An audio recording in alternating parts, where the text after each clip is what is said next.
So after putting in thousands of hours, playing hundreds of games, I'm finally here at 99 platinum trophies. So instead of just playing any old random game for my 100th platinum trophy, I decided I'm gonna make it a little bit more special and play a game that means a lot to me, that I grew up playing, and that game is Grand Theft Auto San Andreas. Welcome to San Andreas, I'm CJ from Grove Street. Landed the heinous gangbangers in cold heat. And Los Santos neighbors get no sleep. Beefing with anybody, competing, even police. 4 deep in the green rag with gold feet. Blast with the flag on the strap, that's OG. So I already platinumed GTA San Andreas on the PlayStation 4, but that was the PlayStation 2 port. So the only way I can actually platinum GTA San Andreas again is to play the Definitive Edition. Oh shit. Here we go again. Now I know that the Definitive Edition was glitchy and buggy and wasn't exactly polished like the original, but it is the closest way to, well, replay it and go for that platinum trophy again. Because San Andreas means a lot to me. I kind of grew up with this game. This game had everything, you know, family, violence, blood, nudity, police brutality, murder, gang violence. You know, it was my childhood, so I pretty much grew up with this game and it really means a lot to me. But anyway, let's focus on this trophy list. So this game has 35 trophies. 14 of those trophies I actually obtained by just playing through the story. Now don't worry, I won't spoil this almost 20-year-old game. I mean, if you haven't played this game, you're either very young or you just missed out on a seriously good gem of a game. But the point is, when I finished this game, I actually had a handful of trophies that are triggered, obviously story related, and a bunch of miscellaneous things that I just happened to trigger along the way. Now there were 4 trophies that I actually wanted to get out of the way quite early on during the playthrough of my game, and that was completing all the service vehicles missions. That is like the police missions, like the vigilante mission, the ambulance mission, the fire engine mission, and the taxi mission. Now the reason why I've done all 4 of those missions quite early on, because those actually give you perks which actually makes the game a little bit more easier. Like for example, the taxi mission gives you nitrous for all the taxis. The fire engine missions, if you complete level 12, you'll be resistant to fire, and that one's pretty handy because you actually have quite a few missions that involve fire and stuff like that, and it makes it just way more easy just to kind of move around the environment and just not worry about fire. The ambulance, if you complete level 12 ambulance, you get more health, and if you complete all the vigilante missions on level 12, you get more armor. So if you complete all that, you make the game a little bit more easier, because this game is quite challenging at times. So now that the story is now completed, let's now focus on the main objective, and that is the platinum trophy. So the first few trophies I focused on was a bunch of miscellaneous things. The first one is just simply drown. This one is just out of nowhere. All you have to do is just die, I guess. So long, cruel world. Well, it's gonna be a while. So my lung capacity is maxed, and this is taking some time. Should have done this earlier. I'm now starting to drown, which is great. I'm now starting to phase under the map. I'm now underneath the map, but we are on track for the trophy. What? Come on, man. I was so close to drowning. What was that? And this car doesn't even work, man. Oh boy. It's going to happen. Here we go. Woohoo! Yeah. Man, that I don't know why that took so long. So the next 2 trophies is a casino related or gamble related. And the first one out of the 2 is called Double or Nothing. All you have to do is just have the maximum bet on either red or black and win. This one's actually really easy because you can just go to a roulette table and just bet $100 and just make sure you win, and you will, well, get the trophy to pop. And if you lose, you only lose $100, and you know, $100 in GTA, it's like nothing, it's pennies. So the next gambling trophy is called What Are the Odds? So for this one, I have to win the inside track betting. All you have to do is just make sure you bet on the right horse, and you can obviously just reload and save if you loan money, if you keep on losing. But I actually got this one on my first try of betting, so you know what, I'm gonna go with Hartley. I'm gonna bet 10,000. Here we go. Let's do this. Nah, I always lose this. I don't know, I never understood this. Guess it's just all luck, I guess. Oh, hold on. The comeback. Hold on. Oh shit, the comeback. How long's this race? There we go. Easy. First try. Easy 20k. There we go. Actually won. Up next, we got a trophy called Whooping It Up. This one I have to score 30 points in the basketball minigame. I put so much hours back on the PS2 and maybe across other platforms as well throughout the years. And I actually had no idea that this was a mini game in the game. Well, I knew about you can play basketball like behind Sweet's house, but I never knew there was like this challenge mode. Just another reason why this game is just the best GTA. Alright, I just need one more. He shoots. He scores. Okay, I think I just have to wait for timer to end. Okay. There we go. Oh shit. Maybe I shouldn't have played ball in the ballless turf. Probably should have taken over first. Guess I have to kill them now. And out respects to the baller for allowing me to get my trophy and play that minigame. But now I have to kill them all. I have provoked a gang war.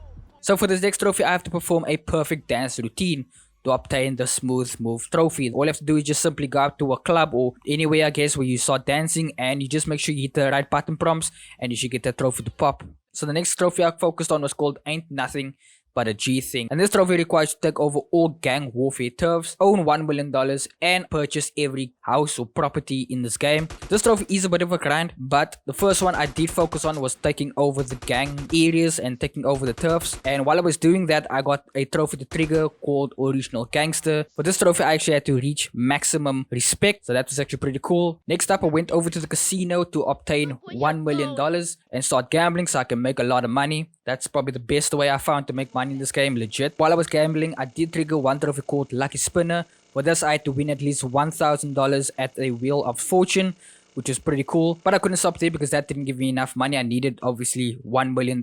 You win. Okay, I think I can bet at the 1 million table. Place your Ooh, I bets, can. ladies and gentlemen. Okay, I'm going all in. All in. 1 mil. 1 million on the line. Here we go. No more bets, please. Oh shit, I forgot to save. Red, 12. Oh, I'm so lucky. I'm so lucky. Congratulations, sir. You're having quite a I run. am. 2.7 mil. It's more than enough. I'm done. Thank I'm you, gonna sir. go Have save. a nice day. Holy. So now that I have $1 million, it's time to buy every single house and every single property in this game.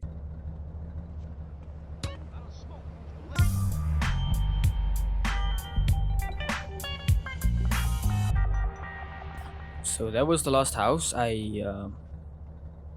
didn't get my trophy. Am I missing something? Am I missing a property?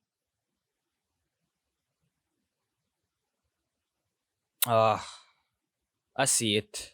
I see it.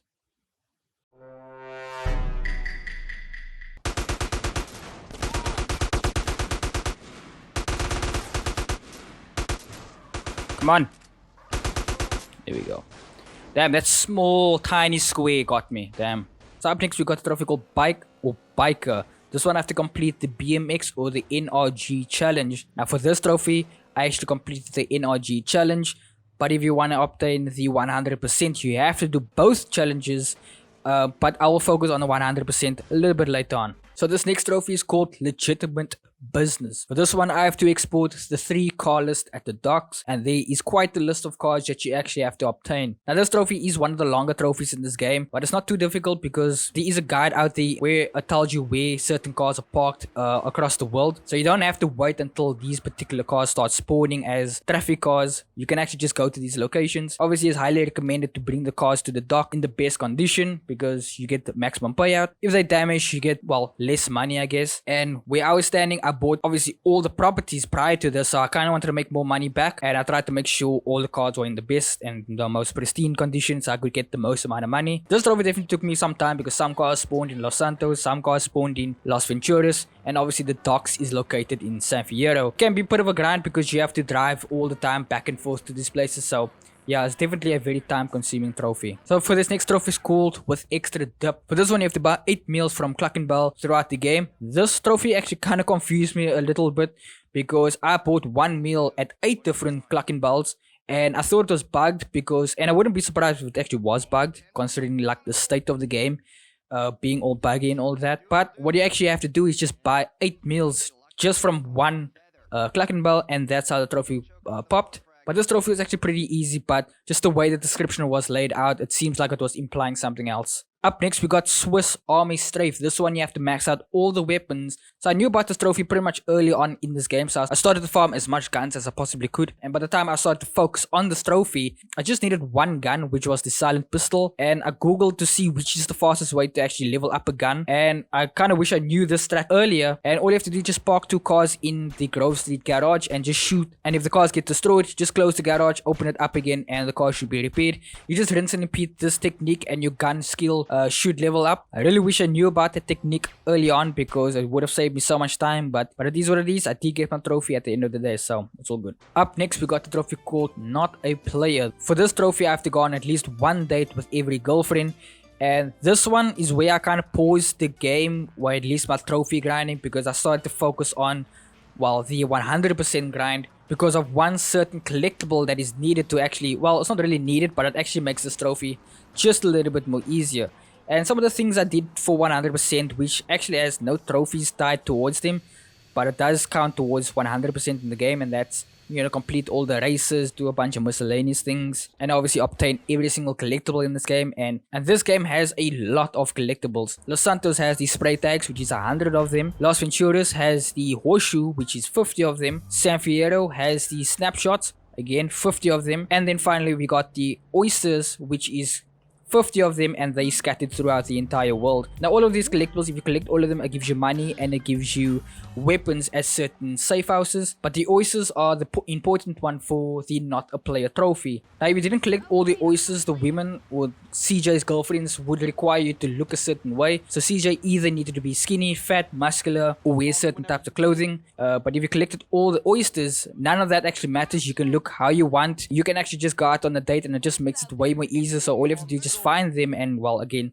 go out to them. 2 of the girlfriends you will find in the main story. I think 4 of them, they are all scattered throughout the world, so you just have to go hunt and find them. It's pretty easy. The date doesn't actually have to be successful. All you have to do is just take them out on one date, and that is it. So next up is called Chick Magnet. This one I have to reach maximum sex appeal. For this trophy you have to wear expensive clothing, accessories, drive a fancy car, that sort of thing. I thought this was going to be as simple as that, so I bought a bunch of expensive clothing. I looked goofy as hell, but I didn't end up getting the trophy because you actually have to wear a very particular type of clothing, like the tuxedo and wearing certain tattoos, that sort of thing. And obviously I just followed the guide and I stood next to a sports car and I actually managed to get the trophy to pop. For this next trophy, it tells me to be built like a Discord mod. And essentially how you do that is just go to a Cluck and Bell or Burger Shot and just eat a lot and just gain a lot of weight. Obviously you don't want to eat more than 10 meals, otherwise you will throw up. The best way is just to eat 10 meals, save, let time go on, let days pass in the game, and then go back to the restaurant, eat a bunch of meals, and then you just rinse and repeat that until you are maximum weight. The only downside is you're gonna be running very slow, so you want to go to that gym very quickly. Hey, I'll take a number 9, fat boy. Give me a number 9, just like his. Let me get a number 6 with extra dip. I'll have 2 number 9s, a number 9 large, a number 6 with extra dip, a number 7, 2 number 45s, 1 with cheese, and a large soda. So for this next trophy, I have to become public enemy number 1. And for this trophy, I had to reach 6 wanted level stars. Now, I'm not sure if they actually nerfed the wanted level system in the game and it was just made it a little bit more easier, because I remember back on the PS2, getting a 6-star wanted level was quite difficult. In fact, it felt near impossible. But again, I was young, so I don't really know, or maybe I was playing the game wrong. But the way I managed to do this one, all I did was just get into a tank and then just cause a bunch of mayhem, and eventually I got myself a 6-star wanted level. So the final trophy, well, second last trophy, is to obtain 100%, and I just have to complete a few more like small side missions, activities, stuff like that. Obviously I triggered this trophy when I completed the shooting range challenge, and I managed to get 100%, and that was it. But now that the game is 100%, it does not mean I platinumed the game, because there is just one more trophy standing in my way, and that's probably one of the easiest ones. So all I have to do is just start up a brand new game with having a 100% save file for the trophy. Here we go again. So there we have it. You can see the difference between the PS2 port and the definitive edition, and I got my 100 platinum trophy. But either way, I did enjoy this game. I didn't run into as much bugs that I thought I would, but that is it. That is the video. I really appreciate you guys watching, and I'll catch you guys in the next one. All we had to do was follow the damn train, CJ.